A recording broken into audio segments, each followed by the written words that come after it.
வணக்கம் சார். வணக்கம். சார் ஜனநாயகம் தொடர்பா பல விஷயங்கள் சோசியல் மீடியால வந்துட்டுருக்கு சார். ஃபர்ஸ்ட்டு வந்து பிப்ரவரி 5ன்னாங்க. அப்புறம் 19, 20 அப்டின்னாங்க. அப்புறம் 14 அப்டின்னாங்க. எப்பதான் சார் வர்றதுக்கு ஃபர்ஸ்ட்டு வாய்ப்பு இருக்கா? வந்துச்சு அப்டின்னா, எந்த டேட்ல வர்றதுக்கான வாய்ப்புகள் இருக்கு சார்? இல்ல ஜனநாயகன் படம் உண்மையிலேயே வந்து அது தேர்தலுக்கு முன்ன வருமா? தேர்தலுக்கு அப்புறம் வருமா? அப்புறம் வந்து அது ஜூன் மாதம் விஜயோட பிறந்தநாள் 22ஆம் தள்ளி போகுமா? இந்த மாதிரியான பல வெறும் வதந்திகளா, யூகங்களா தான் இருக்குது வந்து. ஆனால் ஒரு கட்டத்தில தயாரிப்பு நிறுவனம், சரி நாம கொஞ்சம் இறங்கி போனா என்ன? தப்பில்ல. அவங்க 500 கோடி முதலீட தாண்டி ஒரு ஹீரோவோட கடைசி படம். அந்த ஹீரோவுக்கு ஒரு அரசியல் கட்சி தலைவரா இங்க எவ்வளோ பெரிய ஒரு மாஸ் இருக்குது, எவ்வளோ பெரிய கூட்டம் இருக்குது. அந்த கடைசி படத்தை பார்க்கறதுக்கு எவ்வளோ பேர் ஆவலா இருக்காங்க. அந்த கடைசி படத்தை தியேட்டர்ல ஓட்டுறதுக்கு எவ்வளோ தியேட்டர்காரங்க 1100 ஸ்க்ரீன்ஸ்ன்னு காத்துக்கிட்டு இருக்கு. அப்படின்போது ஓகே அப்படின்னு. இதில் என்ன பிரச்சனை எல்லாருக்குமே தெரியும். 20 நிமிஷத்தை கட் பண்ண சொல்றாங்கன்னு ஒரு தகவல் வந்து. 20 நிமிஷம் வந்து இறையாண்மைக்கு எதிராகவும், அப்புறம் வந்து நீங்கள் பாதுகாப்பு சின்னங்கள்லாம் தவறாக பயன்படுத்துகிறீங்க, அப்புறம் சில வந்து வசனங்கள்லாம் வந்து தேவையில்லாத வசனங்கள் இருக்குதுன்னு சென்சார் தரப்பில். இது சென்சாருக்கும் தயாரிப்பு நிறுவனத்துக்குமான ஒரு யூக பிரச்சனை. இது வந்து நீதிமன்றத்திலேருந்து வந்து திரும்பவும் யாரும் வந்து இதற்கான இந்த வழக்கம் இன்னும் எடுக்கலை. அதே சமயத்தில் மேல்முறையீட்டுக்கும் யாரும் போகலை, கேபிஎன் நிறுவனம் போகலன்னு போது இது ஒரு பஞ்சாயத்து மீன் வந்து சமாதானமாக போயிடுவோம். Right, okay.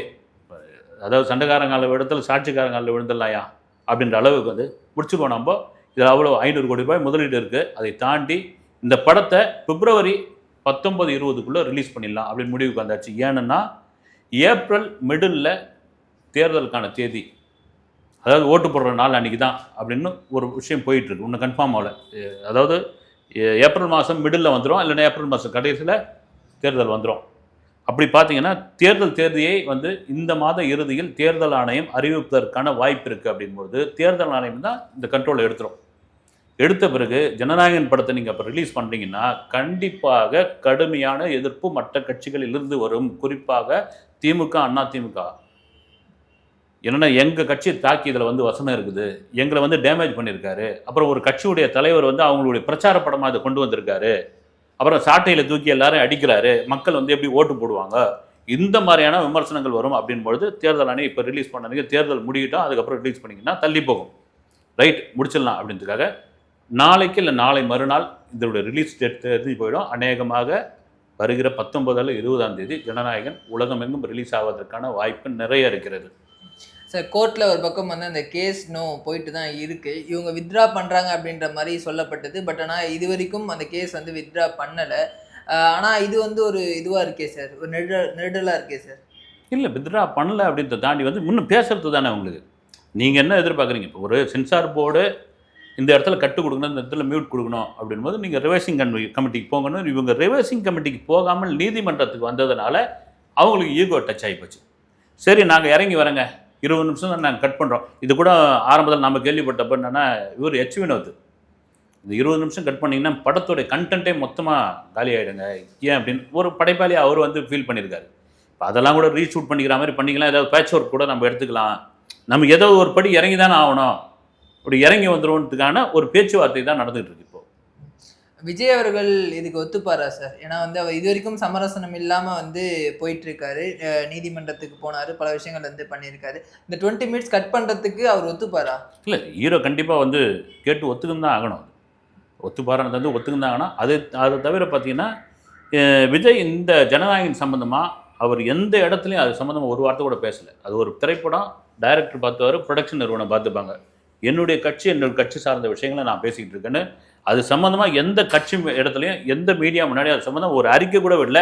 அது கூட கடும் விமர்சனமாக இருக்கும்பொழுது ஓகே, இதை சொல்லும் பொழுது நீங்கள் ஓகே டைரக்டர் சொல்லிட்டா ஓகே. ஒரு இயக்குனருக்கான நடிகர் வந்து விஜய், எனக்கு இதில் பார்த்தீங்கன்னா விஜய் தான் வசனம் எழுதியிருக்காரு.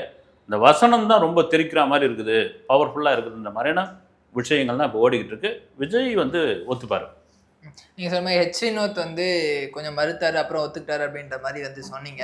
ஆனால் இது வரைக்கும் அந்த படம் குறித்த எந்த ஒரு விஷயத்துக்குமே ஹெச் வினோத் வாயை திறக்காமே இருக்காரு சார். இல்லை, நீங்கள் ஒரு பெரிய படம், ஒரு என்ன சொல்கிறது, ஒரு அரசியல் களத்தில் மிக முக்கியமான நடிகராக, முக்கியமான தலைவராக இன்றைக்கி விஜய் வந்திருக்காரு.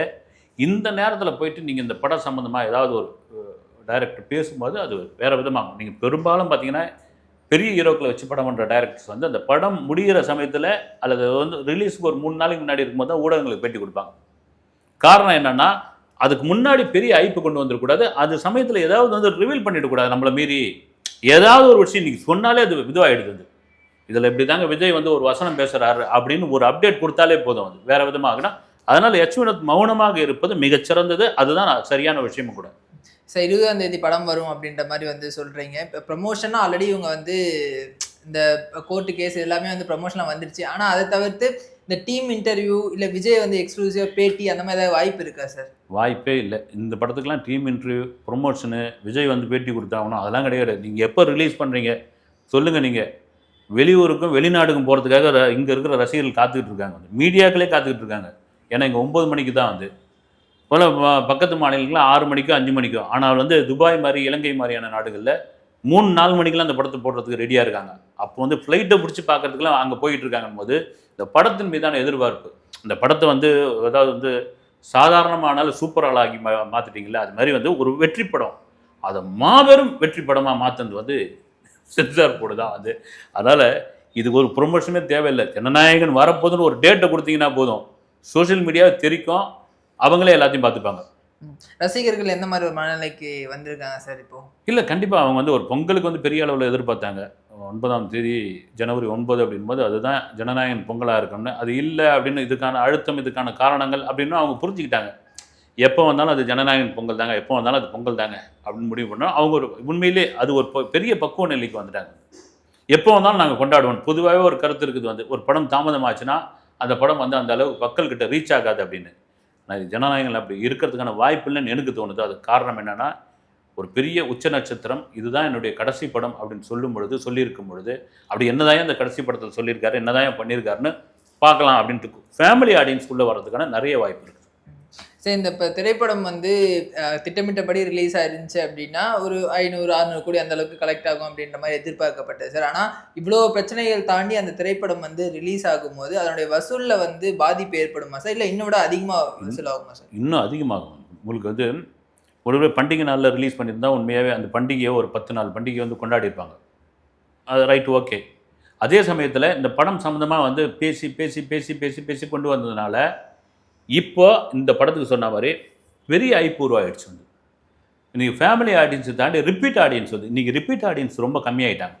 ஒரு நல்ல கண்டென்ட்டு, ஒரு ஜனரஞ்சகமான படம், இல்லை தங்களுடைய விருப்பமான ஹீரோ சூப்பராக பண்ணியிருக்க அந்த படம், அப்படி எங்களுக்கு கொண்டாட்டமான படம் இருக்குன்னா அதை ரிப்பீட்டாக பார்க்குற ரிப்பீட் ஆடியன்ஸு இருக்காங்க. ஆனால் முன்ன மாதிரி கிடையாது. இந்த படத்துக்கு ரிப்பீட் ஆடியன்ஸு ஒரு பெரிய பலமாக அமைவார்கள். அதனால் இந்த படம் ஒரு 1000 கோடி கூட கலெக்ட் பண்ணுறதுக்கான வாய்ப்பு இருக்குது. அது மாதிரி இந்த வெளிநாட்டு டிஸ்ட்ரிபியூட்டருக்குலாம் சொன்ன ஒரு விஷயம் வந்து பிப்ரவரி 20ஆம் தேதி கண்டிப்பாக வந்துடும் அப்படின்ற மாதிரியான விஷயங்கள். நான் ஆல்ரெடி இந்த ஜனவரியிலே இந்த மாதிரியான சில ஸ்க்ரீன்ஷாட்லாம் வந்து சர்க்குலேட் ஆகிடுச்சு சார். கேரளா டிஸ்ட்ரிபியூட்டர் சொல்லிட்டாங்க அப்படி சொல்லிட்டாங்கன்ட்டு. இப்போ அந்த மாதிரி ஒரு விஷயம் தான் வந்து திரும்பவும் சர்க்குலேட் ஆகிட்டு இருக்கு. இது வந்து உள்ளேருந்து வரக்கூடிய தகவலா, இல்லை இவங்களோட ஃபேன்ஸோடைய அந்த ஆசையை தீர்த்துக்கிறதுக்காக அவங்க பண்ணுறாங்களா சார்? இல்லை அஃபிஷியலாக இன்னும் கேவிஎன் நிறுவனம் அறிவித்தால் மட்டும்தான் உண்டு. நீங்கள் வந்து சமூக வலைதளத்தில் வர அந்த செய்திகள், அந்த போஸ்ட்டு எல்லாம் வந்து அதெல்லாம் வந்து நீங்கள் சொன்ன மாதிரி ஒரு ஃபேன்ஸ் எதிர்பார்க்குறது. ஒருவேளை அந்த டிஸ்ட்ரிபியூட்டரோ வெளிநாட்டில் இருக்கிறவங்களோ வந்து இந்த தேதியில் வந்தால் ரொம்ப நல்லா இருக்குங்க, இந்த தேதியில் நாங்கள் காத்துக்கிட்டு இருக்கோன்றோம் அவங்க விருப்பத்தை வேணா சொல்லாமே கண்டி. கேவிஎன் நிறுவனம் அறிவிக்காத முன்னுக்குவது வந்து இது எல்லாம் வந்து அதிகாரப்பூர்வமற்ற செய்தி என்பது தான் உண்மை. விஜய் தரப்புல இருந்து ப்ரமோஷனாக எதுவுமே பண்ண மாட்டாரு அப்படின்ற மாதிரியான சொல்லிட்டீங்க. இந்த கடைசி திரைப்படம் இதை ரசிகர்களோட எதுவும் பார்க்கறதுக்கான வாய்ப்புகள் இருக்கா சார்? ஏன்னா அவரும் வந்து ஒரு 33 வருஷம் சினிமாவில் இருந்திருக்காருன்னு அவருக்கும் ஒரு ஏக்கம் இருக்குல்ல சார், லாஸ்ட் ஃபேன்ஸோட சேர்ந்து படம் பார்க்கலாம் அப்படின்ட்டு. அந்த மாதிரி வாய்ப்பு இருக்கா சார்? இல்லை, இது பிரமாதமான ஒரு விஷயம் தான். வந்து உண்மையாகவே அது ஒரு ஏக்கம் இருக்கும், ரசிகர்களோட உட்காந்து பார்க்கலான்னு. ஆனால் விஜய் எங்கே போனாலும் வந்து கட்டுக்கடங்காத கூட்டம் வரும்போது ஒரு தேட்டருக்கு வராருன்னா என்ன ஆகும் வந்து எனக்கு தெரிஞ்ச வாய்ப்பு இல்லை. அவர் அதை வந்து விரும்ப மாட்டார்னு நினைக்கிறேன். இந்த அல்லு அர்ஜுன் ஒரு படம் பார்க்க போய் புஷ்பா 2 பார்க்க போய் ஹைதராபாத்தில் நடந்து பாருங்க சம்பவம். அது கிட்டத்தட்ட இந்தியாவில் உள்ள அத்தனை நடிகர்களுக்கு அது ஒரு பாடமாக இருந்தது. அதனால் விஜயெல்லாம் வராருன்னு தெரிஞ்சாலே அந்த ஏரியா எப்படி ஆகிடும். வந்து வாய்ப்பில்லை. ஒரு வாழ்த்து சொல்லலாம், இந்த படத்தை வந்து பார்த்த ரசிகர்களுக்கு வந்து ஒரு நன்றி சொல்லலாம். இந்த மாதிரியான ஒரு அறிவிப்பாக இருக்குமே கட்டி. பொதுவாகவே வந்து ஒரு கட்டத்துக்கு அப்புறம் அவர் எனக்கு தெரிஞ்சு ஒரு 15 வருஷத்துக்கு முன்னாடி வந்து இப்போ ரசிகர்களோடு பார்த்தாப்புல அதோட நின்னாச்சு அது. ஏன்னா அந்த கூட்டம் எக்கச்சக்கமாக வந்துடுது, அது மற்றவங்களுக்கு தொந்தரவாக மாறிடுது, இவங்களை கட்டுப்படுத்த முடியல அப்படின்னு. இப்போ சொல்லவே தேவையில்லை, அதுக்கான வாய்ப்பு மிக மிக மிக குறைவு. தகவலுக்கு ரொம்ப நன்றி சார். வணக்கம். ஓகே.